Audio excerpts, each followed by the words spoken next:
Oh, that's a hell of a woman right there. You know what I'm saying? Because she believes in, like, you know, far as, you know, right is right and wrong is wrong.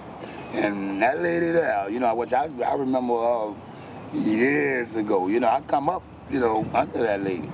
And believe me, like I say, she with the neighborhood watch program, anything for to help the community and for us to keep down the violence. She with it. Mrs. Parker. Miss Parker, yes, oh yes, sir. And believe me, her kids, you know, especially our oldest son, you know what I'm saying? We went to LSU. You know, he graduated from LSU. You know, it was like, she didn't really have to stay on him, but she wasn't just no friendly person. You can just think you can do something around her, and she ain't gonna call 911. You gotta be kidding yourself. I guarantee you, on everything I love, you know what I'm saying? Miss Parker, and she can know you from a baby to where you at now, a grown boy. She gonna call the police on you, and she ain't gonna deny it, and she'll stand there. And She ain't gonna deny. If they bring you back to face your accuser, oh yeah, Dennis, I saw you, I knew him, but Dennis, I told you, and you know I am. That's him, officer. Yes, that's him.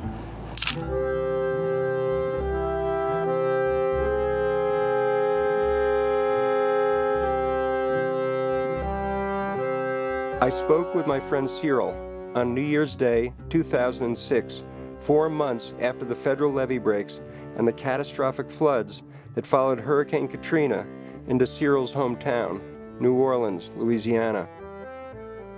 Cyril told me about people he knew, scattered across various parts of New Orleans, who were engaged in the tremendous challenge of reclaiming and trying to save their flood-ravaged homes and communities.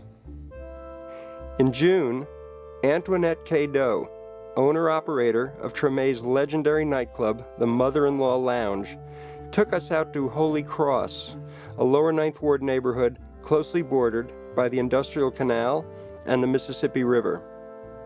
When the canal overflowed after the floods were unleashed, most of the homes of Holy Cross were submerged within minutes. If you want to talk to them, we'll talk to them and we'll pick up Falstaff Street. I think we can find it from there before you get dark. Should we park here and walk up to them? Okay. All right, we just riding through the neighborhood. Is this your neighborhood? I'm from originally coming along. I'm going to Cato. Oh, good. Cato. Cato. Mother-in-law, man. You see, I lived down here 40 years ago. I was in Betsy. But not on this end. I was more back there on Fat Okay. On the way on the other side of Fat Down. Howard, that's to Carolyn Parker. Okay. Have they moved back in? Miss Parker's a trip. That's she moved in a few months ago, long before anybody else did. Great. Yeah. And she's got the utility post up there. Now his FEMA trailer just came in today, so I imagine hers will come in. I walked over to the house on the corner, the big green double shotgun, and Mrs. Carolyn Parker emerged. My biggest concern at first was I heard there wasn't going to be a Catholic church down here in the lower ninth ward. Hello, what you doing? How are you? Would you like to come in? Well, certainly, thank you. How do you do? My name's Jonathan. And I'm Carolyn Parker. This is my brother Raymond, who's enjoying himself. Hi, Raymond. I'm coming in here with a camera rolling. That's Raymond. How do you do, sir? He's eating my famous fried fish. How do you do? I'm fine, how are you? Very well, thank you. It's wonderful to meet you. Nice to meet you. You want to take a tour? Come see. I'd love it, thank you. Now, I'm going to pretend I'm turning on the light. Click. Now, that's my closet over there. And my bed became my closet. This is the bathroom.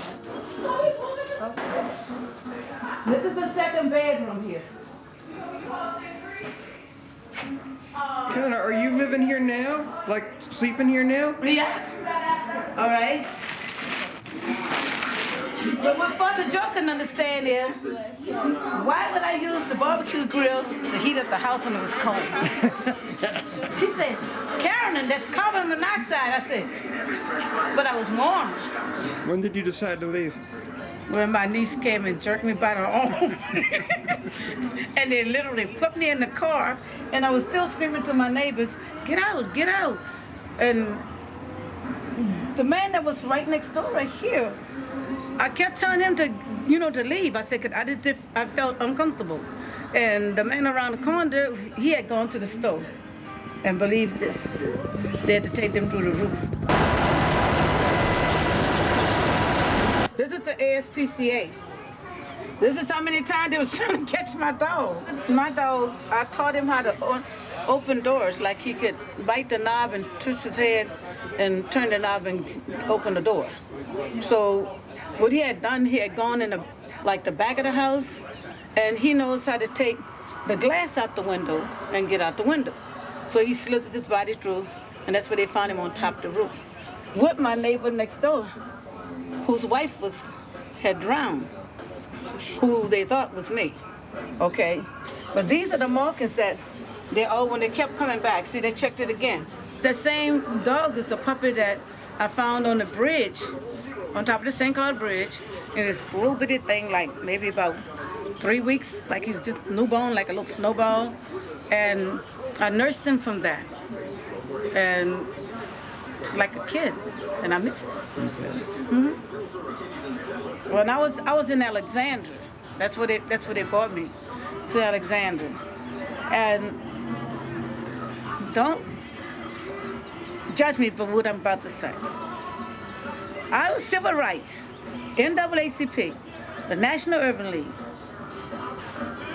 I did not appreciate sleeping next to a cotton field. I'm looking out my window and there's a cotton field. I'm sorry, is this something about cotton field? Don't bring me back to the cotton field. Bring me back home. I told my brother, who was residing with me in Alexandria, because we found him in the Superdome after the flood, okay? And I hadn't seen Raymond in 10 years, my brother right here. And she's really been sweet and good to me, taking care of me. I mean, my knees are, ain't that good. I barely got knees. Sometimes I get up and fall in the morning. I'm 53 years old. You got to expect that. You been on the other side of Claiborne? Yeah. You can see, look like you dropped a bomb through there. They call back of town. There's no more back of town. There ain't that no more. When I went to the Sheraton, I think it was almost around Christmas, I had to stand up and I had to do something. So when I addressed everyone, and like I said, looked like they didn't understand me, right? So that's what made me pause, and I turned around. Miss Carolyn Parker. Good evening. My name is Carolyn S. Parker. I live at 1001 Jordan Avenue in the lower 9th Ward. I came to this meeting to find out what your vision for the lower 9th Ward. And I'm not surprised because the vision is not too clear. I'm speaking for the people that's out there that's dispersed all over the United States that cannot get back. If you have Cox Cable, use a channel and show them what they have or what their houses look like. You can't get the people here, then bring it to the people. And as far as St. David Church, yes, I attend St. David. And I'm hoping and praying that they don't take that from us either, because it's a black Catholic church that accepts black Catholics. We didn't have to be anything else. We was always invited at St. David. So I'm asking you, all of you, the whole panel, because I heard nothing really for the lower 9th Ward. Those are my family, my friends, my neighbor. I've been down there, yes, I'm telling my age, 59 years. And I know who been here, I know who came, I know who went. So I'm asking you, you named every part of New Orleans, but you never named anything really for the lower 9th Ward. So I'm here for those persons who could not get back. And I don't think it's right if you try to take our property, because like I said, over my dead body. I didn't die with Katrina. Bye. And I think that snapped something. I think they heard me, because even the president said he wouldn't comment, all right, on what I said. Because the man said, well, President, the lady said that they'll get it over a dead body. He said, I have no comment what the lady's saying. He said, because I don't know how she really feels. Well, I'll tell you how I feel. I love New Orleans, I love the Lower Ninth Ward, and I'm not going anywhere. You don't have to wait for New Orleans to get together. We could get in the middle of the street, put all the tables and do all the cooking, and get the news media down here and say, if you don't come back home, look what you're missing. Good place, rich. I'm a retired chef. So you know I did it naturally in New Orleans, didn't I? They had red beans, the right. I did jambalaya. They had cornbread. They had it all. We can cook. We cook. Can't you tell we wear it on our hips? Can't you tell from the strength of our arms? Don't give the recipe away. See, next year, my leaves will be ready then. All right. Right? Be ready, okay. I never forget when I first moved in here, 1970. When I first came to this house. And I never forget it. It was white. Like your basic house. And this was in 1971, right after Rasan was born. And at that time I was married to Edward H. Parker Jr. It's my first husband. And he said, but this house is old. I said, no. He said, well, why, of all the houses, why you want this house? I said, because it wants me. But it's so old. I say, all it needs is love. It needs love. And I could do that. We returned to Holy Cross in August on the one-year anniversary of the floods. Carolyn and Kyra were now living in a trailer provided by FEMA, the Federal Emergency Management Agency. Carolyn's son, Rasan, had recently come home from California, having completed his master's in international relations. Rasan was staying with Raymond in the gutted shell of 1001 Jordan Avenue, an arrangement providing some privacy as well as a safeguard from the ever-present threat of vandals and thieves. See that roof over there? That's the long-abandoned Sims School, standing right across the street from Carolyn's house. The Parkers are awaiting the arrival of volunteer roofers to commence phase 1 of rehabilitating the house. Okay, this would be the kitchen, and this would be the bathroom.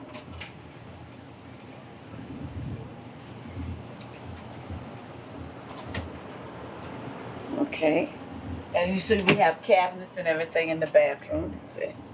Like I said, we received this on June, watching on trip. We received this on June the 6th. Okay, so we've been staying in the house from February until June. I know it's a long time, huh? Yeah. I would love to be in my house for Christmas, not in a trailer, in my home for Christmas with lights on it. That's what my intentions were. That's why I came back in February. I didn't care if I didn't have furniture. I'll just have lights on my house and lay on the floor. I didn't care. As long as I'm in my house for Christmas. This is one of the kitchens because I had a kitchen from both sides. Everything was vandalized.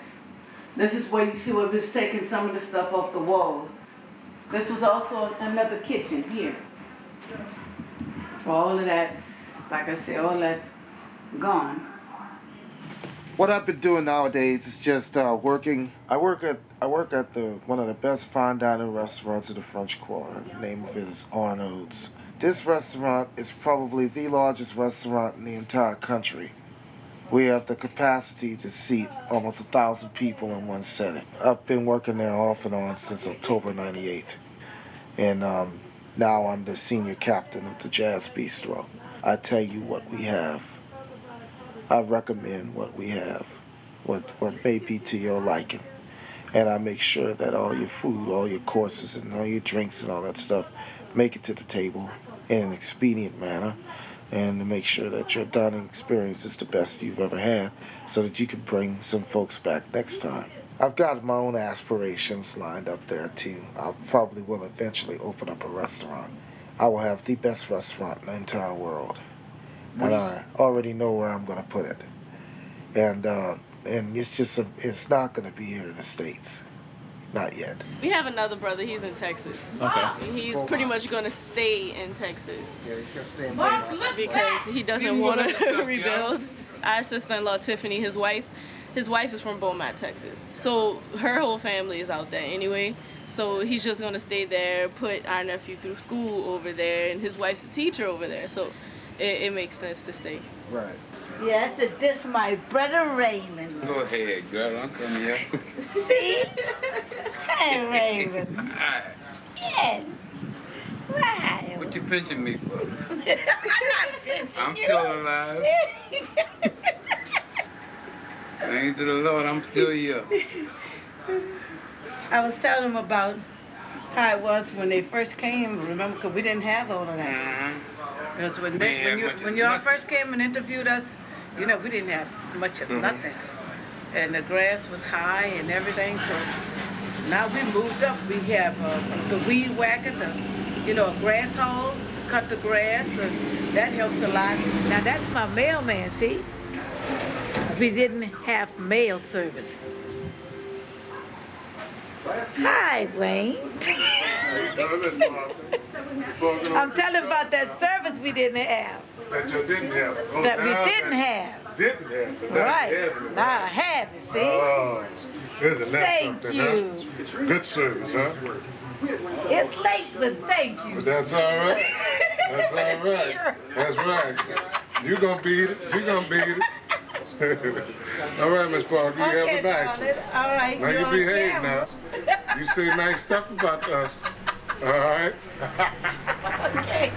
How y'all doing? Good. Y'all have a nice one. Okay. All right. Don't forget next week's TV guide. You got it, Miss Parker. That's right. Yeah. I have to receive next week's TV guide this week, then you're on. If I receive it next week, you're late. I love that one. All right, y'all take it easy. Take care now. All right.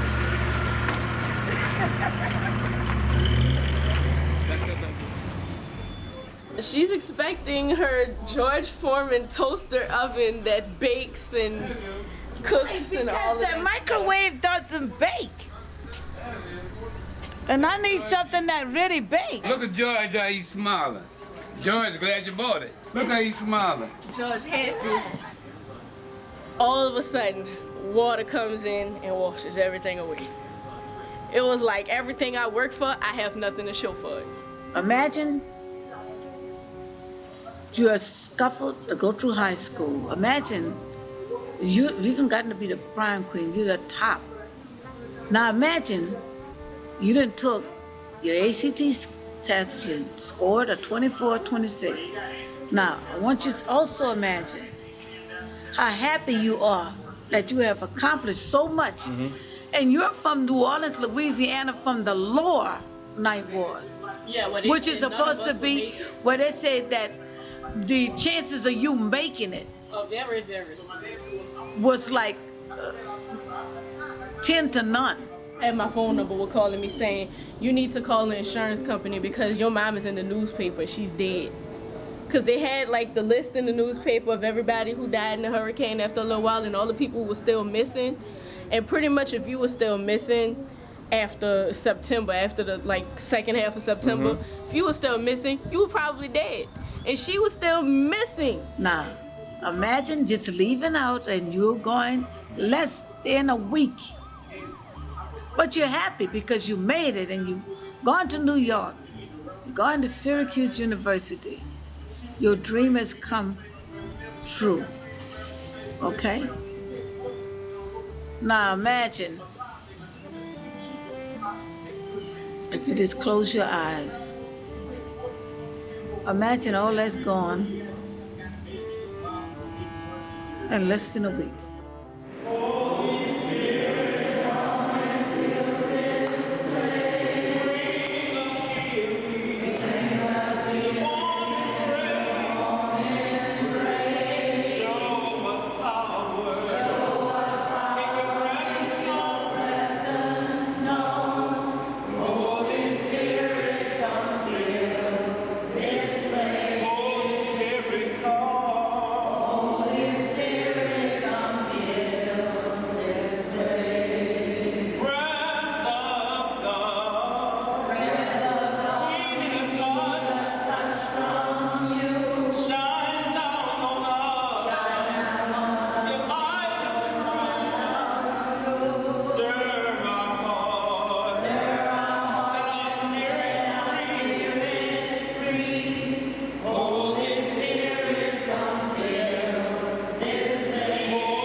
This church is now called St. David at St. Maurice. But our church, most of the parishioners here are from St. David's. And we're trying to see if the archdiocese will permit us to rebuild St. David. Because the building is still structurally sound, but it's just the idea that we need walls and electric and whatever else. But other than that, that's what we're waiting for. And that's what this meeting is really about. We don't want to give false hope of renovating one place and another place and not having either place. We don't want to do that to people. We want to be able to tell the truth right away, come to a conclusion of what that might be, and build on the community. My name is Carolyn, and I remember both churches. I remember St. David, who accepted me, who loved me as the family. But I remember years ago when I came to St. Maurice as a little girl, but I was not accepted. I remember that too. And God bless you, both at St. David and St. Maurice. But like I said, I want to go home. We want to make a decision. Wherever we're going to be, we're going to be home. Does that sound fair to anyone? Our family at St. David, we love St. David just like they love St. Maurice. And like you said, you're going to find out how much it's going to take to rebuild St. David and how much it's going to take to rebuild St. Maurice. Well, I think St. Maurice got a head start here. Because we were down in the water. This is completely different. The structure is different. It is. And we're going to look at facts. We're not in facts. So you can't put a dollar to a dime. So when you go to calculate that a lot of that is still standing and ours wasn't. That's what I want you to calculate. All right?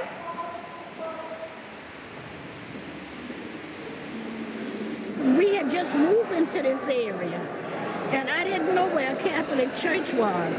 So I asked the Protestant people that was around, and they told me there's a church on St. Maurice Street. It's a Catholic church there. I wasn't coming to Mass that Sunday, so I got the children ready, and my husband, I said, you bring the children to church today. And he brought the children. And when they came here, a guy met them to the door, and he told them, he said, black people don't go here. And my home was destroyed on St. Maurice Street. It's still sitting in the middle of the street, almost 2232 St. Maurice Street.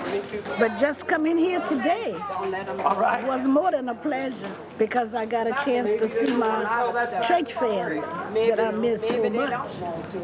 Yeah, right. I wonder about it. And I'm glad I'm meeting you today, cameraman. Other places I had gone on a 3-day trip.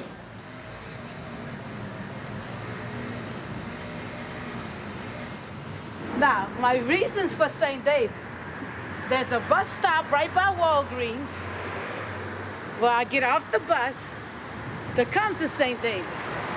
And when Mass is over, there's a bus stop right there by Kentucky Chicken where I catch the bus to go home.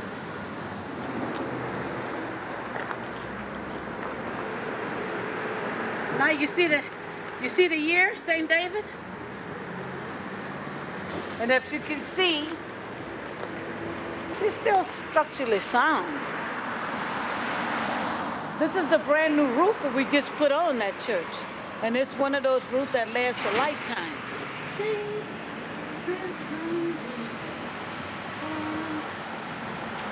That's what I'm waiting for. This is home. That's right.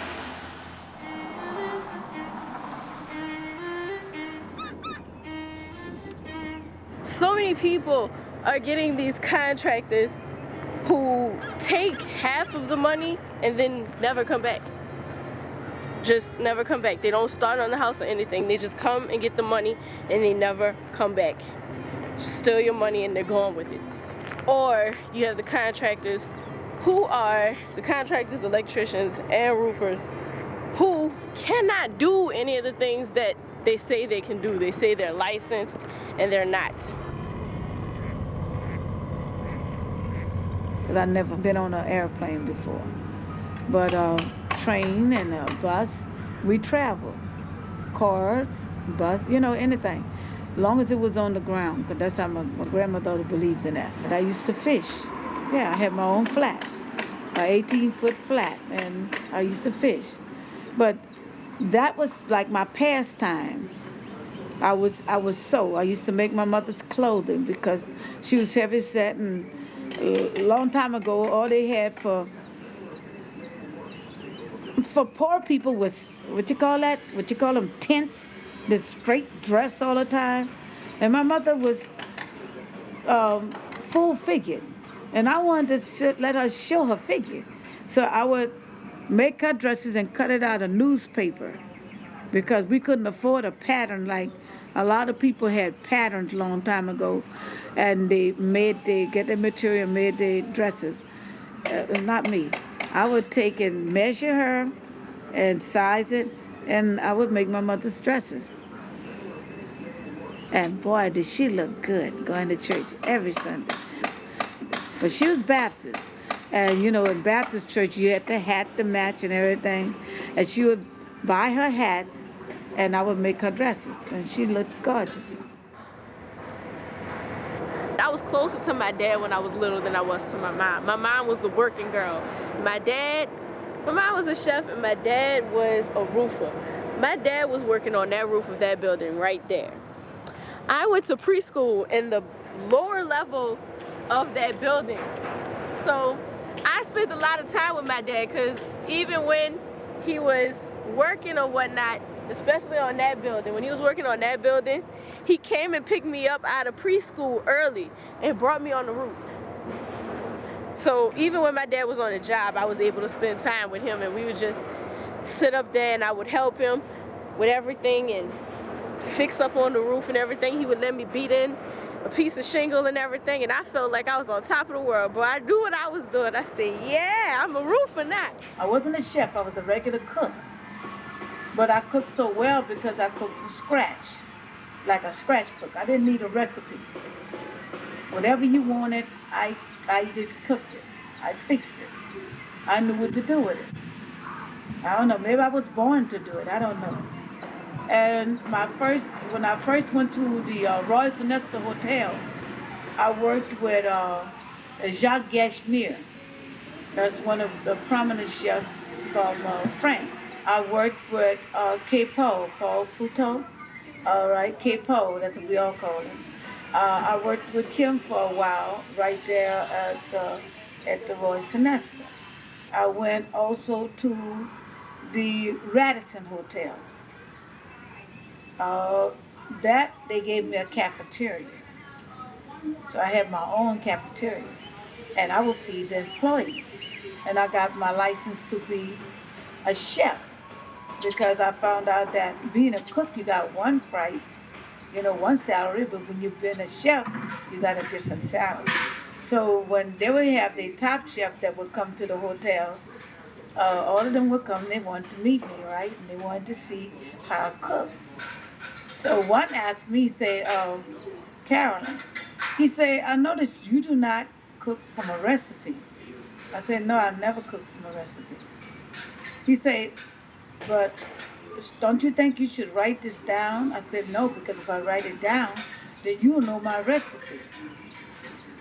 And you could copy my recipe. What's stopping you from copying what I'm doing? Because, see, I'm not into making books or writing books, but I know you will.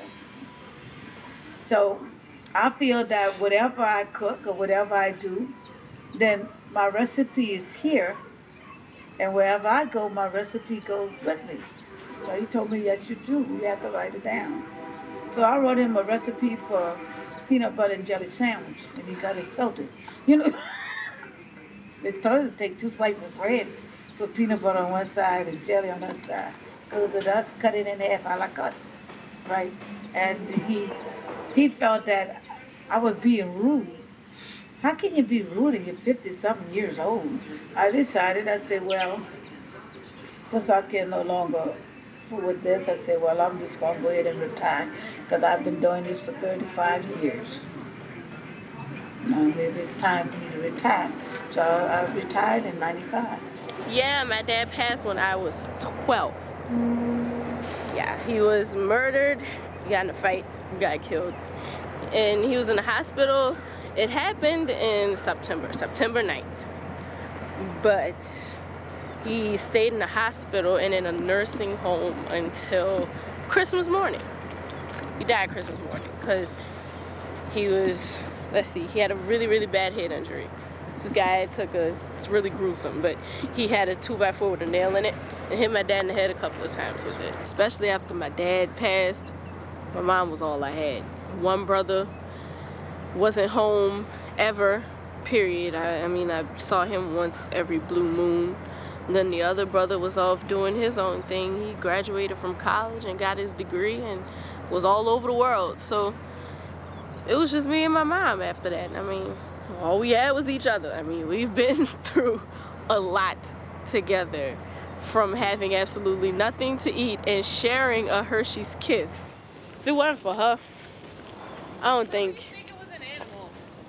I would ever really do and work as hard as I do. I wouldn't do as much as I do because my mom is always there pushing me whenever I decide I want to give up. She's like, no, you got to do it. You got to do it. You got to push harder. You got to do this. Now, you said you wanted to be this, so you better do that in order to get to this. And I'm like, okay, you're right. So I guess because of that, I feel like I'm indebted to my mama for the rest of my life. So I figured, why not come back and help her? Yep. This is the playground where I used to go to preschool at and jump out of the tree and tell other little kids, give me their candy. I used to joke, give me candy. Next time when you come, yes, I hope to serve you breakfast. What time should we be here? And y'all have a happy and a safe trip. Because I want to see you back here. Come see me in January. Okay, and I hope I have something new or something different. That's what I want to see happen. The seeing and saying they're putting some walls in St. David.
that you don't know. See, this is my only problem. Both of my knees are out. All right, I have no cartilage in either one of them. So, like stepping down is a problem, but once I get down, that's it. See? There is still no decision on which of the two damaged churches, St. David or St. Maurice, will survive and which will be permanently closed.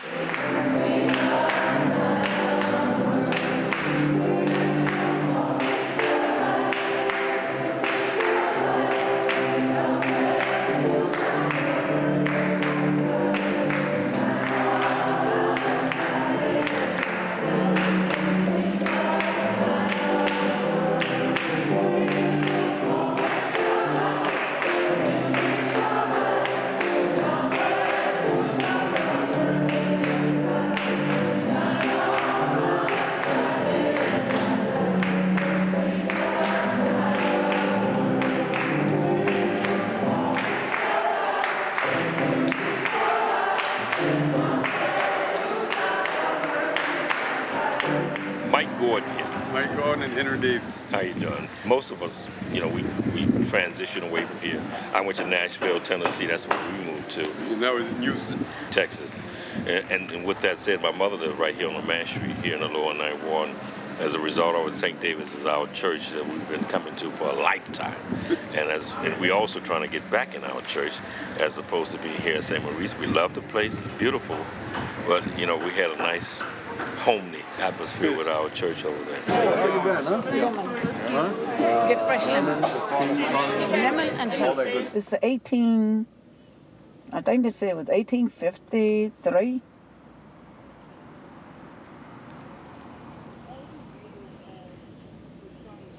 And when I first came to this house,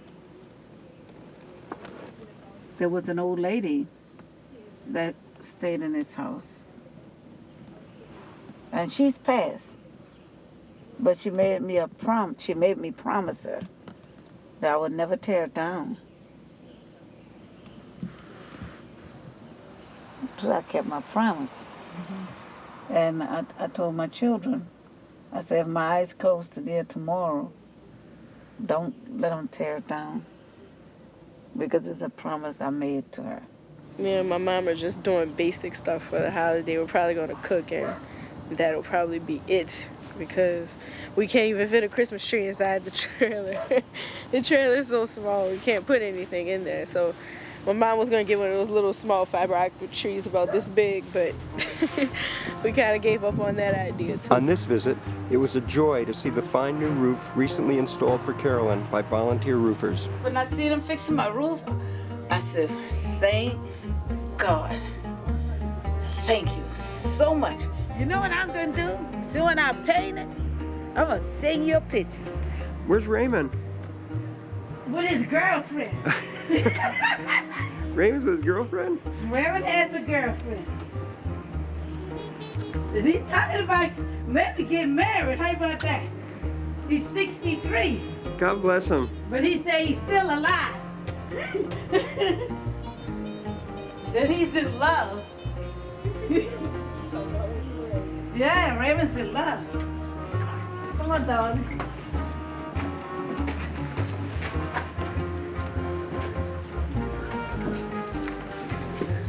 Now, my son is in here, Rasan, but he's at work. Oh, that was my room. I was strictly Barbie. If you know the Barbie colors, I'm just getting my color schemes together. We used to take pictures in the house. People would always see the pictures and say, what studio did you get those done at? And we're like, oh, that's my room.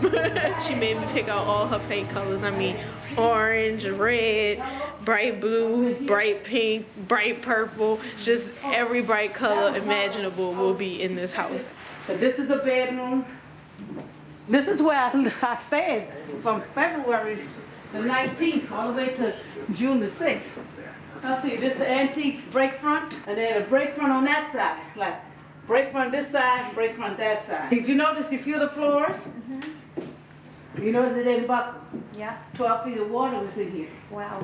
And any house, I don't care what condition it is, whether you had a flood, whether you just your home. It's always good to have a place just like a prayer conduit. And that holy water, that comes from the river of Jordan,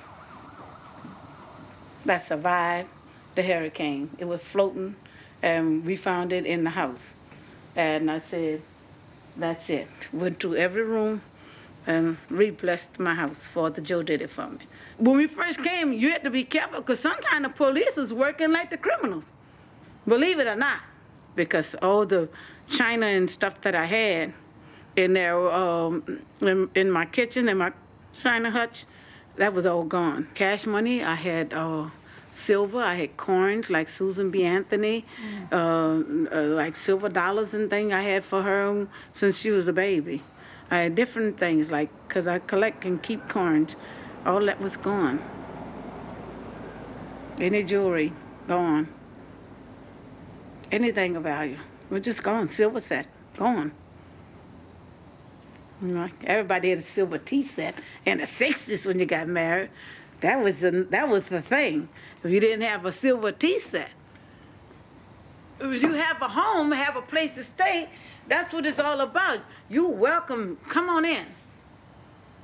It don't have to be the prettiest or the best. It's you. And it's how you feel. It's your love. It's your worth. When are you going back to Syracuse?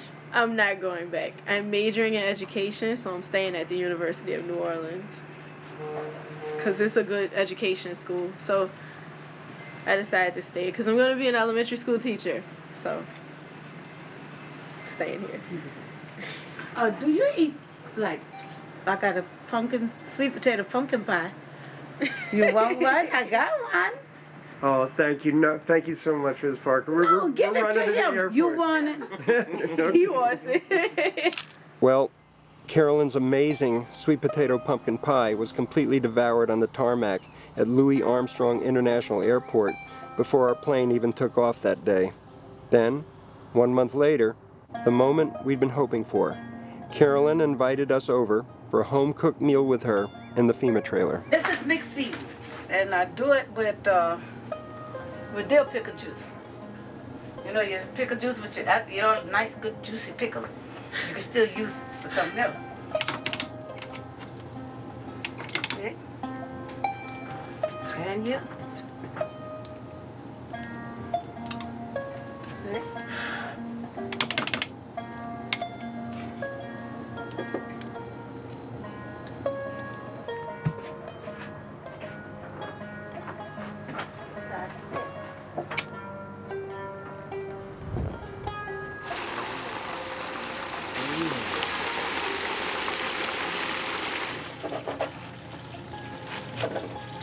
Action speaks louder than words.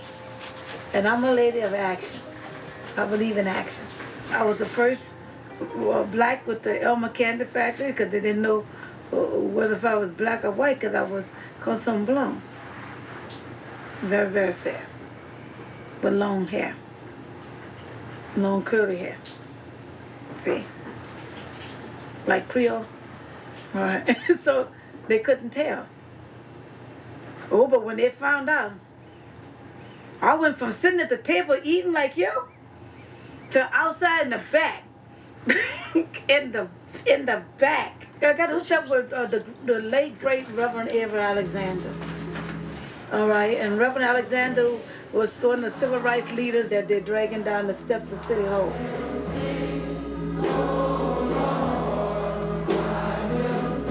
When Reverend Alexander and Aretha Castle-Haley were joined by others in demanding service in the whites-only cafeteria at New Orleans City Hall, news footage of their resistance and arrest was seen on TV all across America, bringing New Orleans to the forefront of the erupting civil rights movement. That was the man that taught me really about life and about civil rights.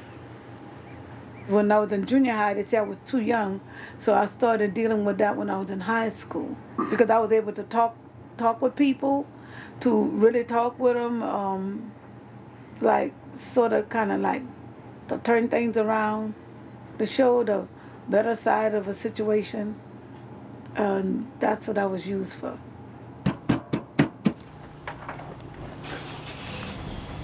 they had a hard time trying to get me to speak English, because my daddy spoke in his own native tongue. What was your dad's native tongue? He's Mexican. You're gonna laugh if I tell you his name. You really want to know his name? Murphy Payton. My grandmother was fair, but you could still see that she was black. But I was fair, and you couldn't tell. I was just like you when I was little. It's like a little white girl. All right? And they thought that she was my mammy.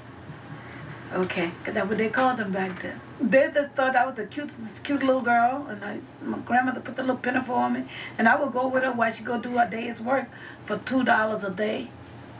All right? By this white lady named Miss Duffy, and we had to catch the bus.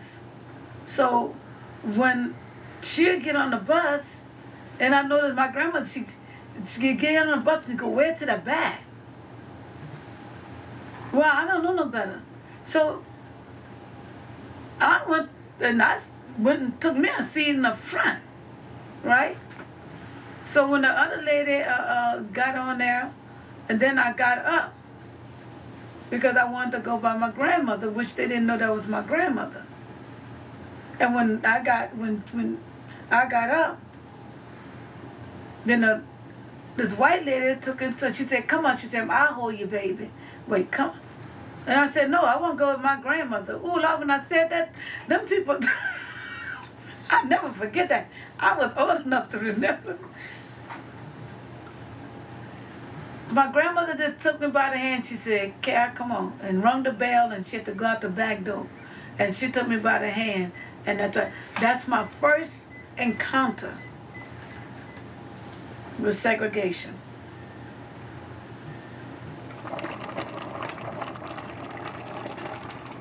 Now, when that grease get real hot, then I'm gonna drop those 2 chickens down in there, and you fry them with no flour.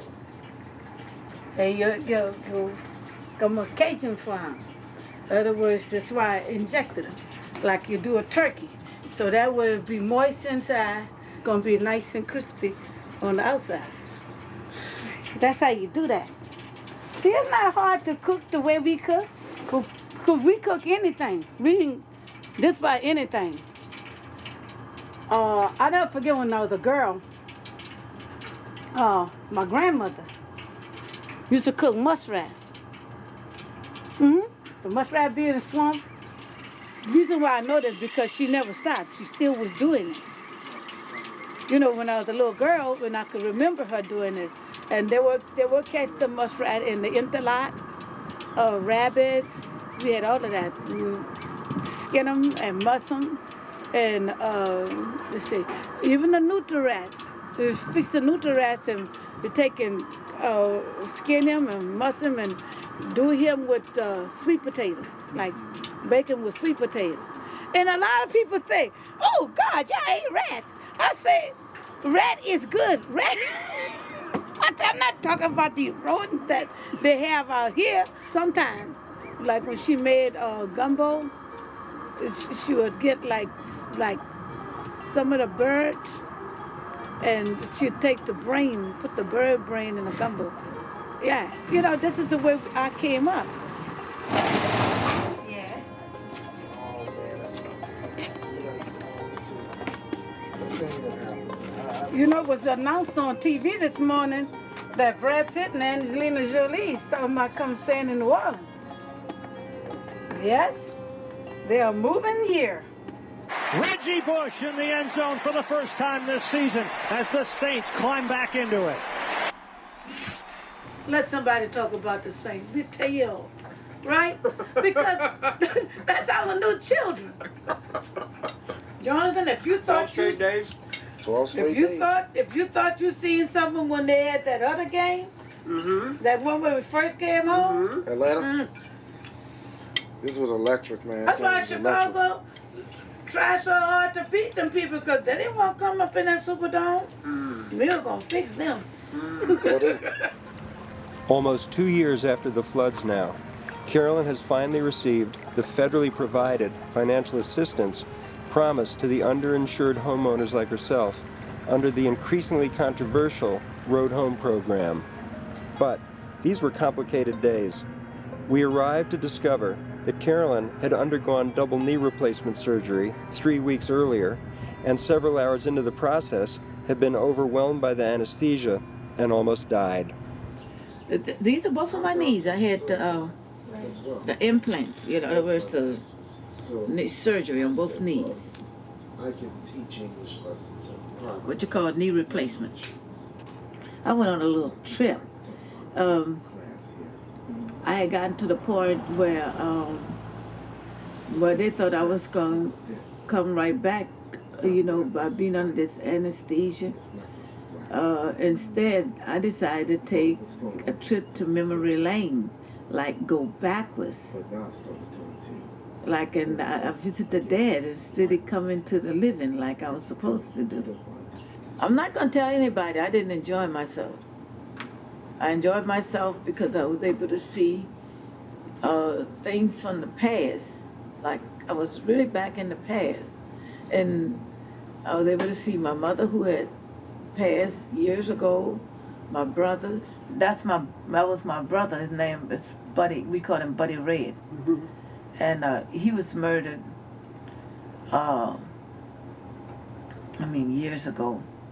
And just as when I was in that little, well, it wasn't a coma, because everybody said I kept coming out and singing the 60s. For some reason, I was just back there with Louie Louie. That was it. You know, Louie Louie, oh, baby said we gotta go. That's where I was. And when I would come through singing that, I guess, you know, people wonder, what is she singing? And when they realized what I was singing, they said, she's in the 60s. You know? So they were all wondering, how are we going to get her out the 60s? You know, because our mind might be lodged there.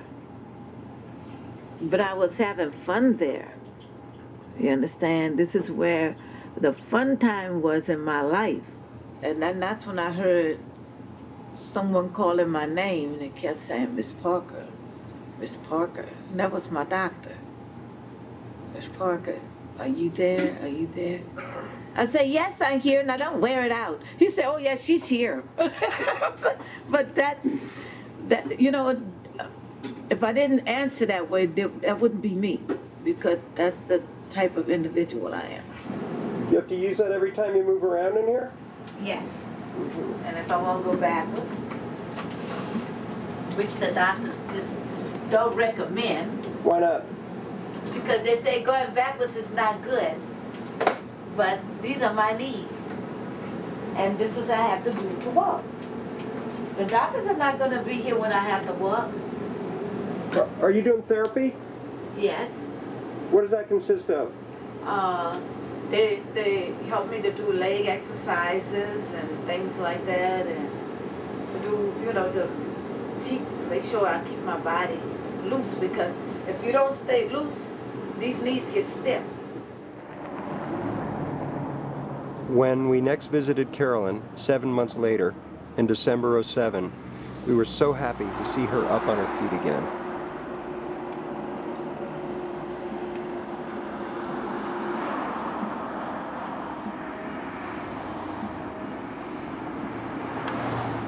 Good morning. Good morning.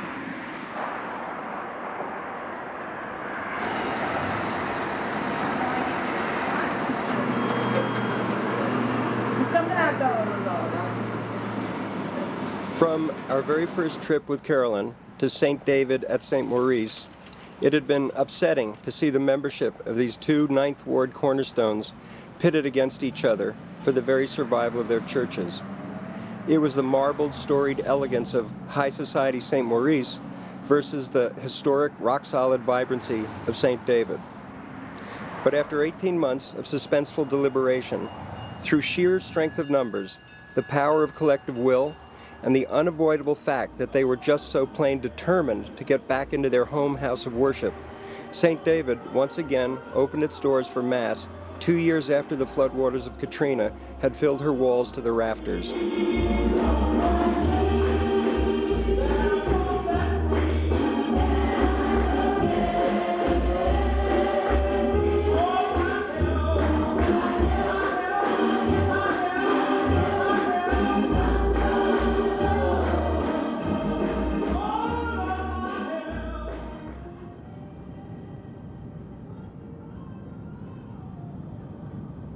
Less than a mile from Holy Cross, along the Inner Harbor Navigational Canal, lies the remains of the neighborhood once known as Back-A-Town, where Carolyn grew up, staying with Mabe, her grandmother.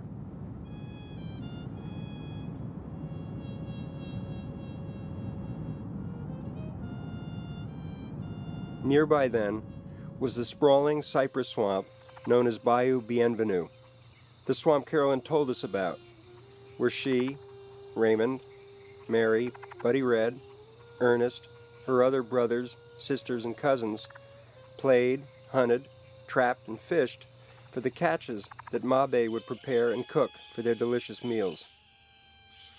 Bayou Bienvenue served as a crucial part of New Orleans' surrounding wetlands until the ever-expanding industrial matrix of man-made canals, levees, and dams eventually killed the water vital to the cypress trees, the animals, the birds, and the fish that thrived there up until the mid-1960s.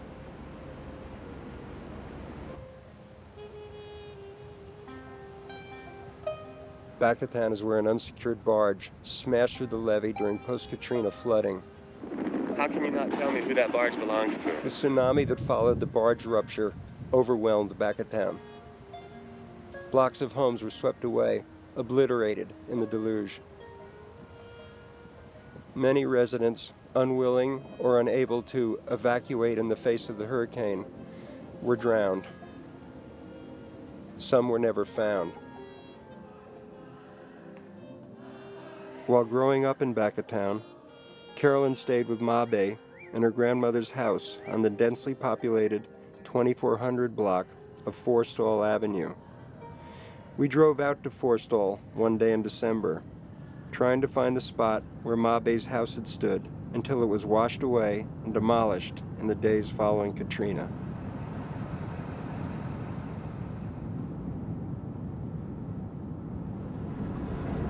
This is just so sad.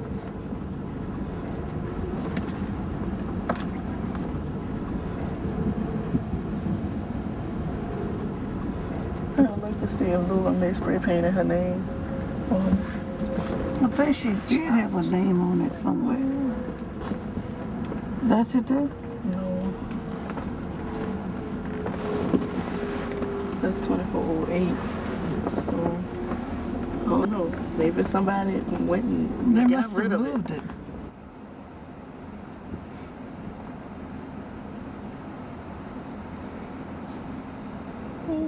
But you have to admit, it's really depressing.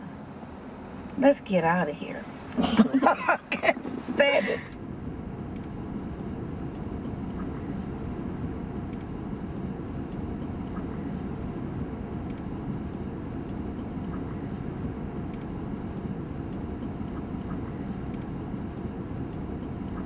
What are these little things? Oh, that's for the FEMA people to stand? What is this? What is this? What is this? What is this? Excuse me. Hello. Okay. What is this? Okay, this is what is this? Are you press or something? No, I'm We're making a not documentary. press. What's that? I'm not pressed. I stay here. Okay, we're trying to build 150 homes for the people here. Oh, bless you. Come here, get because I'm trying to get them back. God bless you. And I know it looks weird. This is not installation. This is why Brad Pitt, with us, the architects working with him on this. Okay. Was his idea to do not installation. I'm that lady that was on television. I told Nico, get that laying over my dead body. That's me. And and I was fighting very hard. Like I had told him, I said, I didn't mean over my dead body, but it's just the idea. You know, people need their houses. I mean, if you can see, all these houses was unique. Yeah.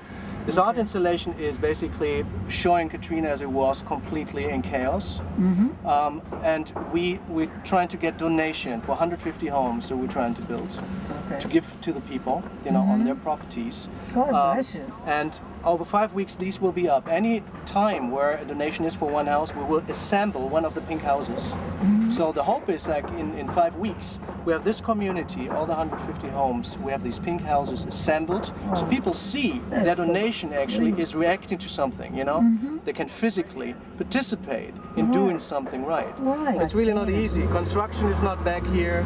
It's harder, it's more expensive to build, and, you know, but somebody has to start. Once the infrastructure is back in place and people come here, you know, Home Depot is here, you get materials, contractors, everything is getting cheaper, it's easier to build these houses.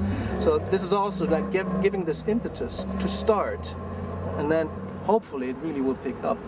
God bless you. But like I said, I will still keep fighting. Yeah, that's what I will fight, I guess. because this is my neighborhood. I've been down here for years. Yeah. I'll be telling my 60 years. Yeah, we really want this neighborhood to come back, you know, and safe. Right. In a New Orleans teeming with unlicensed and often fraudulent fly-by-night tradesmen, the Parkers had always been faced with the stark citywide scarcity of reliable carpenters, plumbers, and electricians to invest their road home funding with, until finally finding and getting down to work with an experienced California-based contractor. Well, the plan here is, you know, since this house is a historical home, it has to be put back historical. They have to go with the original windows, build a custom framing, and set them in here. The whole thing is to make sure the house come back original, because that's what's the historical of it. Well, I guess the timetable is they're saying they're going to collect the trailers in March or something like that. Are you comfortable with that deadline? Well, I don't. If they do that, it's going to be a lot of people out on the street in the cold. It's really, you know, that's something that they need to look into, because it's not realistic. You know, that's not realistic. You know, that's. For this house, is it realistic? Well, for here, they can come pick it up in March, yes. Because she will be here in this home. Yes, that is realistic here. Pastor Melvin Jones paid the Parkers a visit later in December to offer the volunteer services of an experienced group of builders from the Cornerstone Baptist Church of New Jersey. Yeah, this is the back porch area. That's the windows for the back porches. Those will be refurbished. We're going to go back to the old slat block deal. Going back here tomorrow to wrap up the copper lining. We can save the doors. That's the best news. So we were really happy about that, because we thought for sure we would have to replace the doors. This is what I mean. This is termite damage. God, I mean, this is really just falling apart.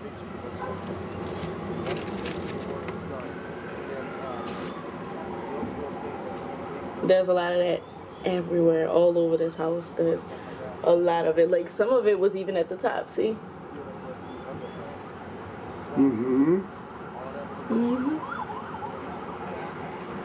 is what they managed to replace so far.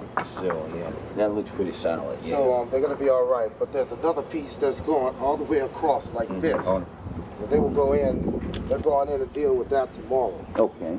Once the foundation work, outside and inside the house has been done, they're going to go right back and they're going to shore up the masonry work. Okay. The masonry work's up next. Are they a group that come in and volunteer to help, or is it a group just of contractors? It's a group of contractors, and they're quite good too. Talk to your contractor about his feelings on having a volunteer group come in to give you a hand, and what that, how that would work out along with him doing the work that he's doing. Instead of worrying about the windows and all, they're going to be there, and they're in out of the weather, so they can be refurbished at any time. Exactly. You know, invest the money and the time in getting a few of these rooms, a couple of these rooms straight, that you can move into it. Because at some point they're going to come and take this FEMA trailer.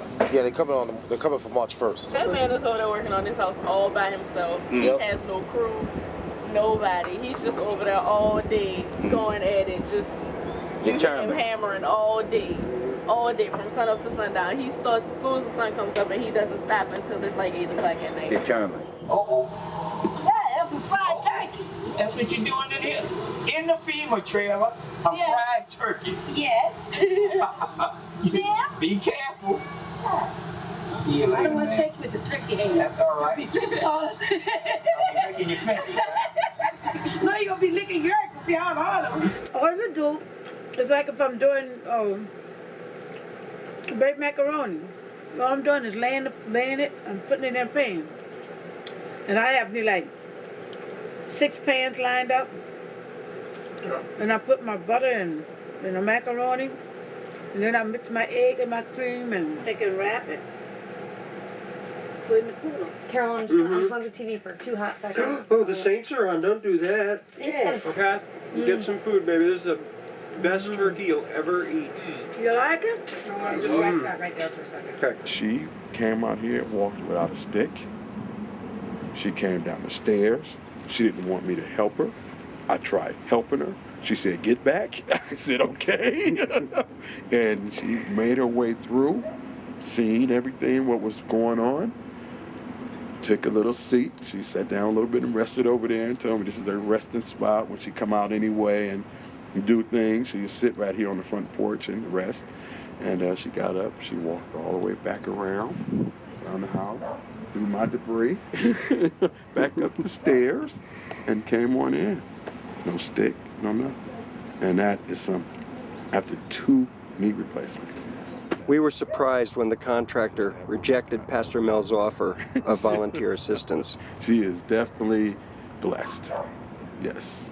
And just to be in her presence, I'm blessed. The police came and told me that they wanted to arrest me because I broke the look and leave law because I look and stayed. They don't know about the 9-1. They better recognize. He said, I said, Miss Parker, and I'm mad as hell. You know, Same thing I get all the time. Even when I went to school all the time, I used to say, "Oh, I'm from the 9-1." People say, "You from the 9-1? Well, I ain't messing with you. I ain't messing with you. You from the 9-1. I ain't playing with you." Look, girl, them no policeman, security guard, or whoever they was, they got away from me fast. Oh. And I told him, I said, and when you pass here, if you go to peep your head in my window, you better let me know it's you, because I'm going to take your head off just like anything else. Because I got a baseball bat. If I can't stab you, I'm going to beat your head off. And look what he said, "Miss Parker, you don't see that kind of lady." I said, "Looks can be deceiving." When I talk about it, it can, bring tears to my eyes because, I got the roots and the family here, and then I have the opportunity to come here and help rebuild it. And that is something. That is really, really something. But things went bad with the contractor. This particular morning, I seen, because I told you my windows, those back windows was upside down and backwards. That's how he had them. And I told him, you can't take historic and make it new. You paint it if you want to make it new and restore it, but you can't tear it down and call yourself putting something else there. Mm-hmm. So, some kind of way, I don't know, the little guy that he had doing, trying to put the windows in, those back windows, couldn't get it quite right. So he got to the point he told him, "Well, just do it any kind of way." I'm standing there and I'm listening to him. I said, "What do you mean, do it any kind of way? When you took my money and accepted my money, you didn't take that any kind of way." When he told me to get out of his face, old lady, You better get out of my face, old lady. He said,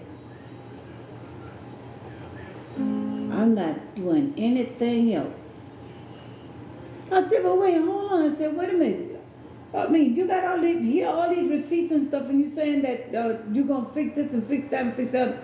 You haven't fixed any of that. Well, you don't seem to never be satisfied. I said, well, I don't care if I'm not satisfied, then give me my damn money back.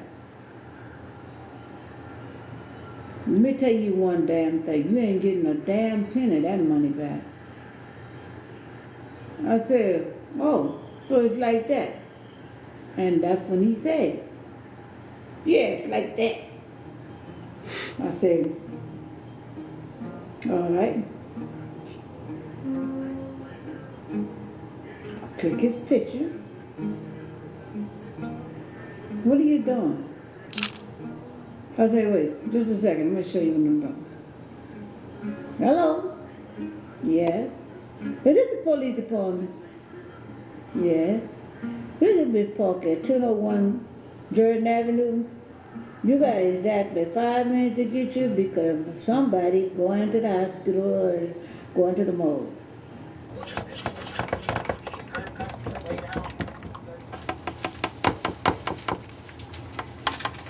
I thought by this time I would be in my house. See, when he thought he was going to walk away, this policewoman, she was very... Because he was... See, we was like inside the fence here, talking, back and forth. And she said, Mr. Eddie, I want you to just step this a minute. Just like that. She was very cool. So I could go, huh? I want you to step right here and put your hand behind your back. You're under arrest.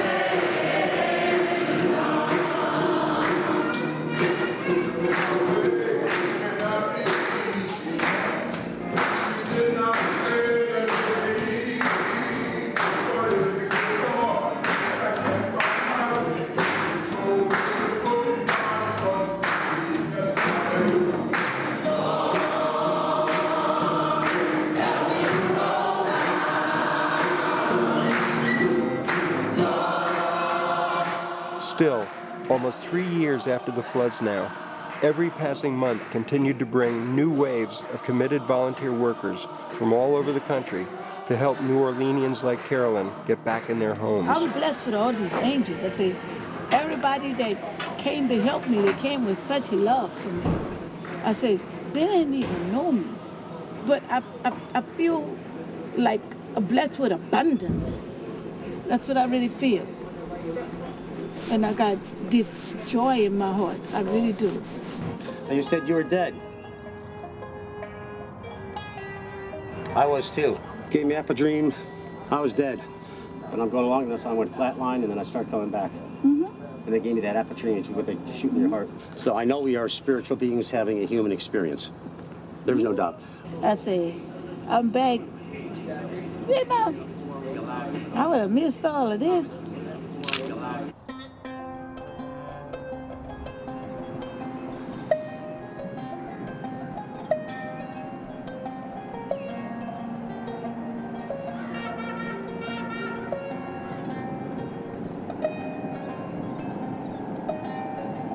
My main thing is to just get in my house. That's the main thing. I want to get in. And with walking in there and knowing that my bed is sitting in that stupid pod right there. Oh, that's what that is? That's where everything is in, that pod. Wow. The plumber, he's supposed to have been coming any day. But any day could be just what it is, any day. Wiring's already done. What the wire? He just literally has to put the little outlet covers on it and hook it up. You don't see all the wires? The house been wired. This is my favorite room. right? This is where I'll go back and do my thing. That's why I just wanted to beat that contractor down when he took my windows and took them all loose like that and took them down. Because these windows was like butterfly wings. They open up just like butterflies. They're gonna meet and kiss together. And they locks. I'm not gonna stand here and lie and say that I'm not happy. Because I am happy. I'm full of joy because I'm in my house with walls. Because I had no walls. But now I have walls. And then I had the man, he's coming to hook up the electricity next week. Hook up the last part. Other than that, he won't get paid. Okay, and the plumber is supposed to be coming to hook up the bathtub and all the plumbing. So I was hoping that your visit would have been in November. Because I think I would be in my house for November. Because I think I'm due to be in my house. I'm past due. But I'm glad that y'all came by and you came to see this. And I'm hoping that you're happy. I know I am happy.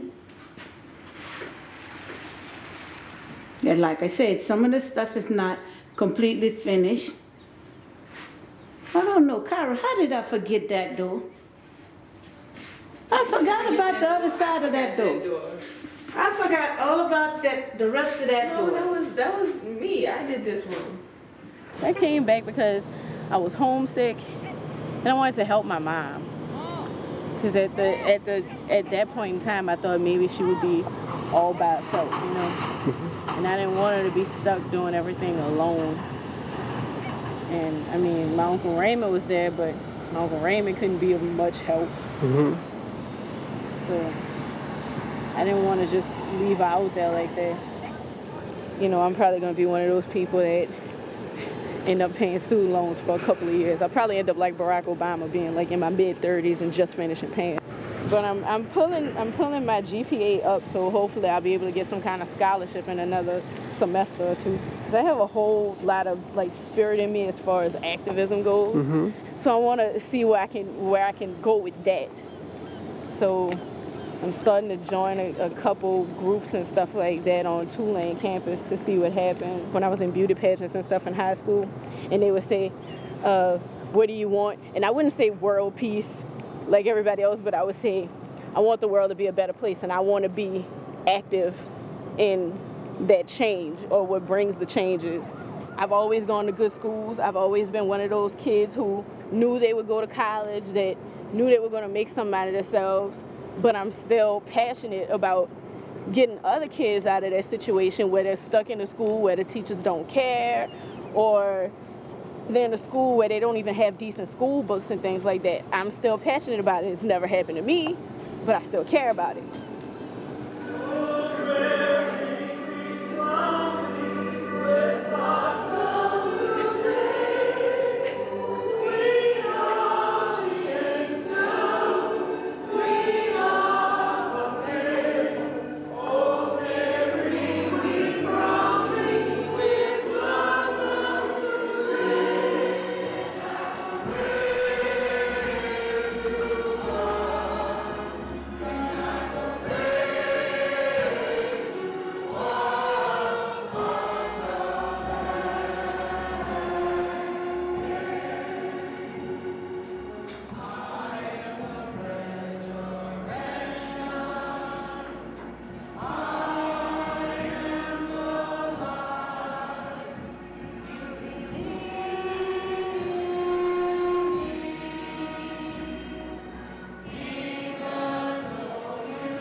Our final filming visit with Carolyn, Kyra, and Rasan was around Thanksgiving 2010, and it was the best visit ever. It had been over 5 years since the federal levee breaks and the floods that had laid waste to her home. And after more than 3 years of crowded life in the cramped confines of the FEMA trailer. As we approached the house, we heard sounds that let us know that the Parkers were finally back home. No, we're not. You know why? That's why he gets swatted and killed. But you know what? And that's why progress could never be made. It's called progress. And progress brings change. And a lot of people are afraid of change. Change is necessary. Change I'm sorry. is very, very necessary. And this is what we're bringing. That's our message. We want to bring change. That's why my generation won't move. You're afraid to change because it's tattooed in your mindset. No. Wait. Okay, this is A and this is B. Well, we said A is B. All right. You understand? Now, wait a minute. It's not that easy.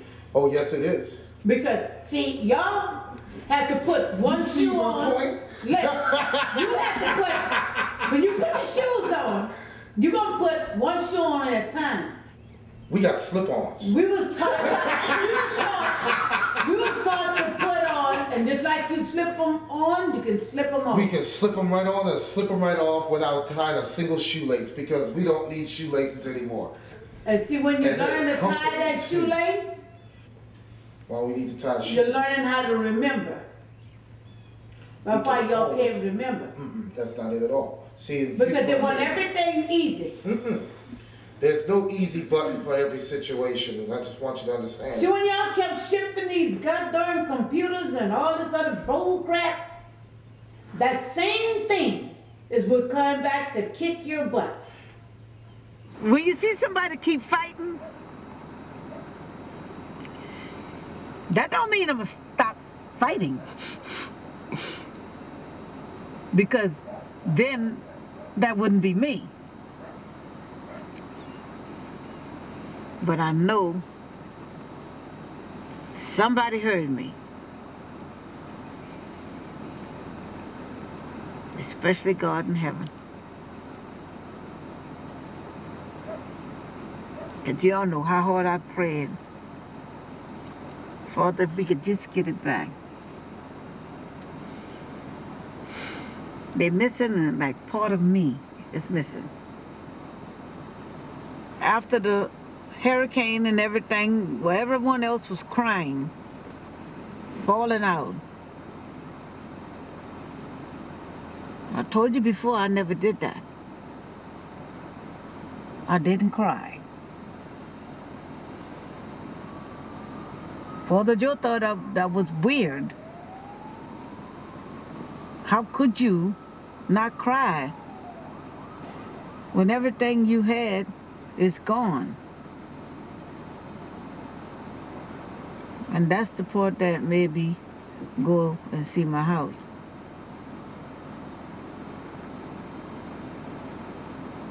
And as I got into that house and seen it was still standing and everything, I realized that I had to look up and say, thank you, God. Thank you. It's still standing. Especially when I found out that my mother's house had rolling down the street. It could have been mine, but it wasn't. This should be an easy catch right here, but the height of the kick allowed the seepage. Obviously, you got to come down with it. That certainly didn't hurt. And now you're in position to come out of them. I like what I see here. They're, obviously got... Oh, Seattle just got 2 touchdowns. They had 2 touchdowns. Not that sad. Act like I've been in the bathroom forever. What's this score? 34-16. They can get 2 touchdowns. It doesn't even matter. You ain't got nowhere to sit. Sometimes you get tired of sitting down. I'm gonna sit when I want to sit down. Oh, okay. What? Let them make a touchdown. You hear some noise. Okay. Oh, yes, indeed. No, I can see. Show me that again. I missed that. Sing to the 7th of love. The air is They accepted the ball? Hurt hand trying to shove it in there. Come on, Saint, get that ball. There now with two broken You can do it. Get him. That's right. Push him back. He's going to try one more time. The way Billman and this group just come screaming in here to blow this up. Great transition from recognition to action. That's right. He thought he was going to fly over the back of the other. Oh, they're going to kick it. Boy, down to 18-5. He might not kick it. He might pick it and run. Slow down the Northern Saints. It's going to be a 20-yard field goal drive. Miss. Miss.